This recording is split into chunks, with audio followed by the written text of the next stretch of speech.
like to introduce our next poet, Ravi Chandra, who is a psychiatrist and a writer in San Francisco. His poetry has been anthologized in Indivisible, the award-winning South Asian American poetry anthology.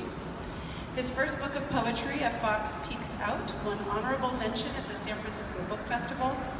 Face Buddha, Transcendence in the Age of Social Networks, his first full-length nonfiction book, will be published this fall. And Buddhist author and teacher Sylvia Bornstein says, I think Face Buddha will be inspiring to many, many people. So please, without further introduction, help me welcome Ravi Chandra. Thank you so much, and all beautiful words from you. Thank you. It's such a pleasure to be reading with Ma and Jenny. And thanks to the Asian Art Museum, Allison, Deborah, and I'm so honored to be asked to help plant the Flower Power flag 50 years on. It was also my 50th birthday in May, so I have a particular resonance with the summer of '67. Thanks, Mom. I'll go from serious to light and back again in these 9 poems. This first poem is called Roses and Thorns. There's a reference to the Oak Creek, Wisconsin Sikh temple massacre in 2012, so you can listen for that. I realized the other day the world is fucked up because God wants angry poems and poems singing love. How else to set us buzzing than to send the world roses and their cousins thorns? Romance and tragedy are born from these flowers cast on caskets and couples florally adorned. We're sent wandering and adrift between a chasm and a rift, a Shakespearean ravaging or ravishing of souls, a world that plunders you like a miner pummels ground for gold, or a Peace Prize winning president sends missiles and drones, potent proof of roses and thorns. What hellish heavenly passion is born on roses and thorns? Beauty that lifts and the pain that comes with, the blood that's spilled when the rose is picked. If the rose is hope, does it rise from bodies and cinder? Even when it rises, the thorns still linger, and blood still flows from wounds and anchor. Are hope and hurt forever mingled? Roses and thorns. Are these the only poems this world can sing? And if God wants poems, what am I to bring? Is the scent of my poem all that you're after? Is that why you keep feeding us disaster? And am I only a container for soon cremated bones and words for some dark muse and master? What am I to him or her? Something to be torn asunder, cast aside, left to wander? Is the world but burnt offering, perfumed smoke of poetic squander? Life can feel so meaningless when misery and strife come along so relentless. Gunshots ring in a temple. I look for roses, but see a barbed wire fence of thorns. Roses and thorns. Is our nature so cruelly mixed? Is this the only way to exist, in roses and thorns, through roses and thorns? Can I look for hope some other way? Stop grappling with thorns and grasping for roses? Stop bleeding over pages gasping out in crimson ink? Can I go past pain for the sake of soul? Can something else grow from mud and blood and grief of sun? Are these thorns the only axis? Are blood-stained roses the only goal? All I can do is keep scribing and describing, keep hoping my wagon's hitched to a different star, keep hoping my sutra will be a suture and this thread can lead me home. Keep hoping that my words can reach God or Buddha or you and remind you the lotus has no thorns and love matters.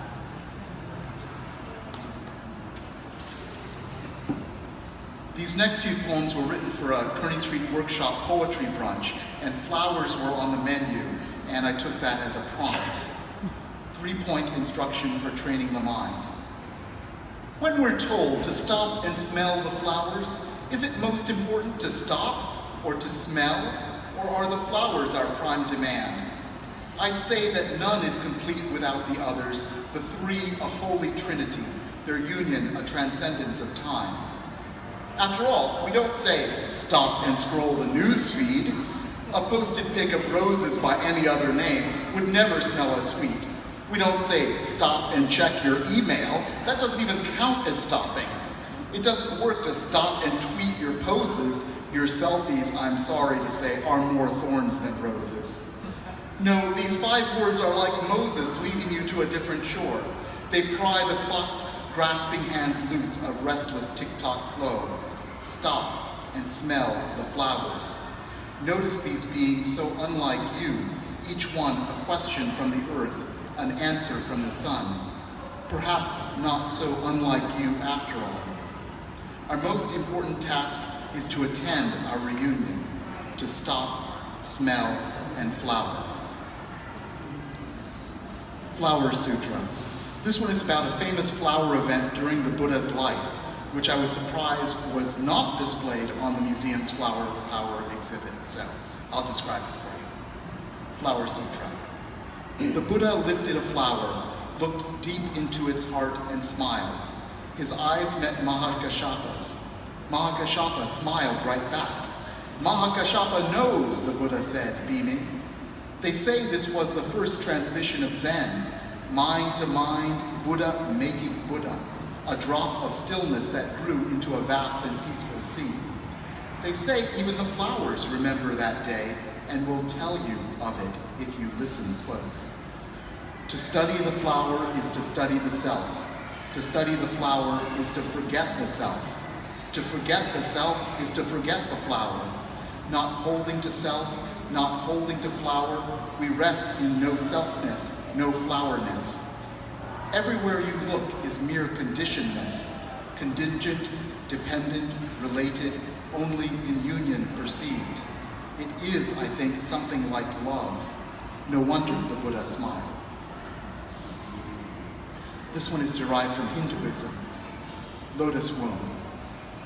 The Hindus say every arising universe is a great flower being, every big bang a big blossom, a lotus emerging from Vishnu's navel as he sleeps on the dark cosmic sea, dreaming of love, dreaming of us, lifting life with heroic bloom, sprouted from a belly button, a many-petaled womb of enlightenment. All the myriad beings, solar and lunar, stars and night, galactic and minute, burst forth from lotus divine, shiny golden pollen still dusting their just awakened hair. We were all gathered there in that floral hearth together. They say all suffering is amnesia, forgetting our flower birth. Okay, apologies in advance for this next, a phrase in this next one. I have a phrase that I learned from Mandarin here that I'm sure I'll mispronounce. Eating flowers. Eating flowers. Oh, this was, flowers were on the menu of this brunch, by the way. So, eating flowers, is that a thing? If you're going to San Francisco, put some flowers in your kale. If you're going to San Francisco, put some greenbacks in your pail. We're going green, green with dollars and green on our plates. Green is on our minds and eating flowers is a thing. In Taiwan, they call the dreamers big flower eaters, Da Hua Chi. So here we are, chewing marigolds, marrying our visions of planetary cures with Epicurean gourmet tastes. We're gonna save the earth in style, baby. But sometimes I get embarrassed. It seems like a luxury, like some fancy pants shit that Ann Coulter or Michelle Malkin would put down on Fox. Those California flower-eating flakes, eating flowers, is that even American? Sounds like some immigrant shit. Seal the damn borders and eat some red meat burgers, not flowers, damn it. The next thing you know, they'll be calling for social justice and peace. Damn flower eaters. But you know what? Fuck that shit. Eat your damn flowers. Flower power everywhere. Eat your damn flowers, you big flower eaters. Eat your damn flowers and dream. This poem was inspired by a patient who said she didn't like poetry. To me, she said this. 1. She was dead sure that poetry doesn't matter. If you have something to say, just say it. No need to screw up words with flowers. I love flowers. They speak for themselves. So should words. 2. Flowers do speak for themselves and sometimes sing. Have you ever heard the flower's song? Have you ever seen a concert of petals? I know there's a flower planted somewhere in you. Let's find it together. Let's hear what it has to say. let's hear its song. I've heard the heart's flower blooms when you sing to it. I've heard this blossom requires a duet. Summer of Cash. This is a new poem. 50 years later, we trade the summer of love for the summer of cash. Cold money feels so good on my skin. Those Benjamins giving me a hug, those Hamiltons singing me to sleep. I wipe my trail of tears with Jackson's $20 bills. Say what? Say what? A pun reminds us the path of profit had a price. Let's face it though, none of that dough can bake this summer's cake. None of that moolah matches the power of the flower. Ain't nothing like the real thing, baby. Ain't nothing like the real thing. Coca-Cola? Everybody wants to get on the love train, especially when it earns a buck. As the brother Paul Simon sings, and that is worth a song for money, think about it, that is worth a song. But sometimes we just gotta sing, even if it don't earn a buck, even if it don't fill a Broadway house. Sometimes we write poetry, even if someone might say it sucks. Our hearts have a message our wallets don't want. Love's the real currency. San Francisco's still got a heart. If you go there, wear a flower in your hair. Flower power. It's my second to last. Banana power. She loves me not. She loves me not. She loves me. She loves me not. She loves me not. She loves me. Flower petals come mostly odd, lucky for hopeful lovers. But love is more like banana peels than those glamorous bouquets of FTD feels. She loves me, oops. She loves me, oops. Love seems more like banana peels than flowers most days. We slip and slide, trip and fall in love, in life, in marriage. We fall out with each other, left and right, take arms against our partners. Make him pay, she shouts today. In a flash, they're doing dozens. But then you blink, and with a wink, they turn into kissing cousins. How does it come together? How does love stay so appealing? When everything is such a mess, how do we stay so goddamn loving? Deep down, we know we're really saps. We're fools for love, it's true. Love's a pratfall, a pun, a gag. Is it me or is it you? Who started it? Who ended it? Who wins? Who cares? Fighting about who's on top is always a damaging affair.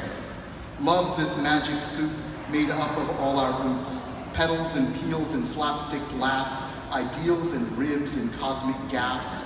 We know what's in it, but we just keep eating. It's the only thing that's really filling. We're suckers for that loving feeling and blow off our little spats. Some of us learn to blow off big ones too, the biggest fools, the coolest cats. We can all stay mad, keep at our human fight. The world is divided, after all, into those who are right.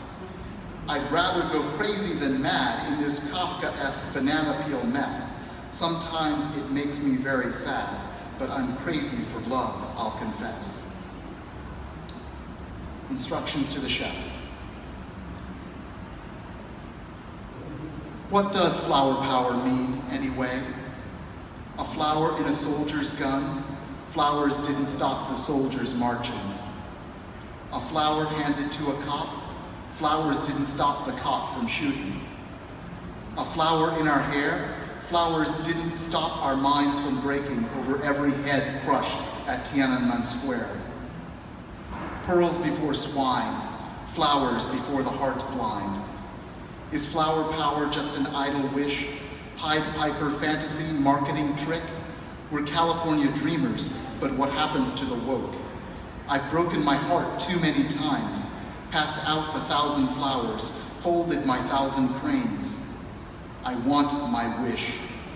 Sadako Sasaki wants her wish. Liu Xiaobo wants his wish. Mothers and fathers, brothers and sisters, we want our wish. Who will grant it? Who keeps denying it? The sadists in our midst? The one who reject us just to get us pissed? So we'll submit to them, the sick trolls who laugh at our trip? The ones who keep a list of angry hell beings they'll condescendingly dismiss? If we're serious about peace, if we're serious about love, we gotta know not everybody wants this.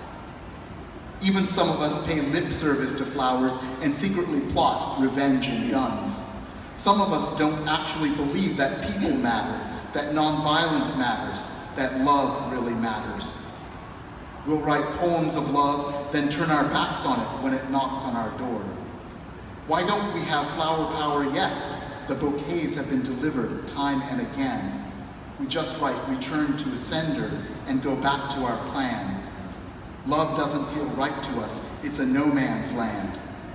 Maybe that's what the sadists want, to weaponize our minds, to make our hearts blind. The sadists want to make us into their clones. We happily play their Game of Thrones. They colonize our souls, turn us slowly into trolls. But we can turn the tables if we hold and heal, laugh and hug, think and feel. We each have a petal or two of the magic bloom. If we keep our fists closed, we'll seal our doom. What does flower power mean? None of us knows. We've all made love, though. We know how it grows. It's not hate, it's not greed, it's not self-centered or jealous. If we can pluck those weeds, flower power will flourish.